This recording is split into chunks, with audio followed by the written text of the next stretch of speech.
مادر بهار عمر مرا گلفشان نما، مادر سعادت عمر مرا جاویدان نما. دوستان عزیز، این لحظه ما برای صحتمندی، تنصیحاتی، خاطر جمعی و شکوفایی کشور به نزد یکی از مادران سابقدار انظورت باقی و که 19 ساله می باشند و دیدار بینی آمدیم و این لحظه می خواستیم که دعای مادر بزرگوار را برای شما عزیزان تقدیم سازیم، چون که انظورت باقی و زیاده از 48 سال باز در مکتب اینترنتی شهر خوجند و مکتب اینترنتی ناحیه عینی در تعلیم تربیت نسل نورس خدمتی ارزنده کردند و این لحظه می ارزد بگم که ای مادر مهربان دلبند، ما از تو هزار با خرسند. دوستان عزیز، این لحظه این دیدار ما در عرفه جشن استقلالیت جمهوری تاجیکستان قرار داریم و دعای مادر عزیز برای تمام مردم جمهوری تاجیکستان تقدیم می گردد. کشای دست خود را ای عزیزان که هر مرد خدا بیند چنین روز. مبارک بر شما این لحظه مبارک، خدا باشد شما را بخت افروز. بخواهیم بر شما این کام شیرین، عمری با برکت، دولت بی پایان. عزیزان آمین و آمین و آمین. مبارک باشد. حضور رحمت شما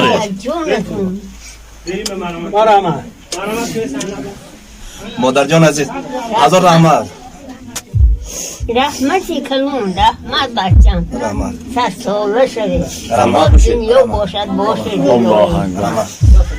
خدایا خداوندی کریم الهین، خود دنیا باشد همین بودگی اولو کنی سیحتیت اونی دراستیت سراشون از سنکو سختت شود، یکشون هزار شد پاشون بخور نخلق.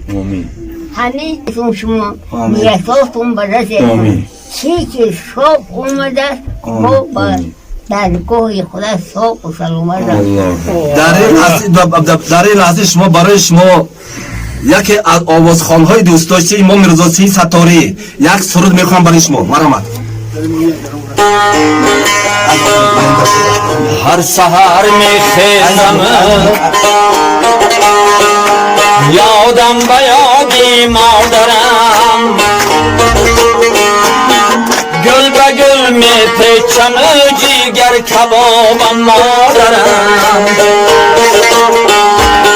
مادرم جان دلم، به تو حیات را چی کنم، همه مهرم با تو من دیگران را چی کنم. مادرم جان دلم، مادرم جان دلم، به تو حیات را چی کنم. قبولت کرده میکنم، همه مهرم با تو من دیگران را چی کنم.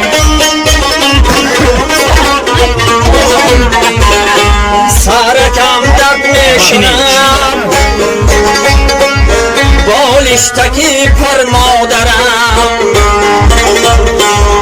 رنگکم زد شده از حال پرسکی من مادرم.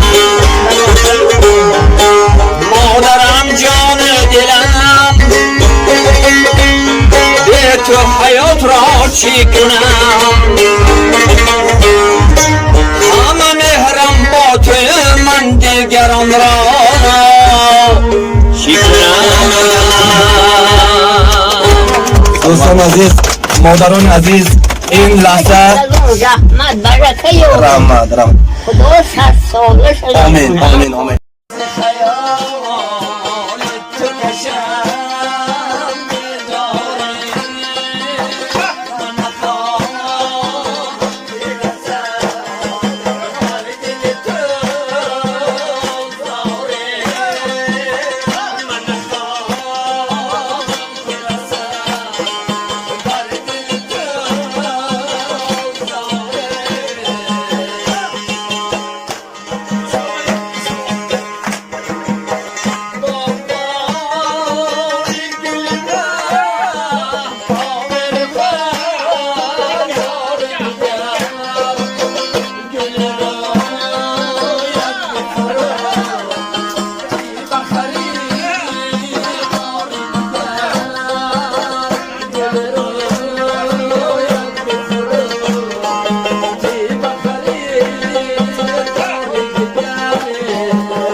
بود از سرم رود پرام از غم تو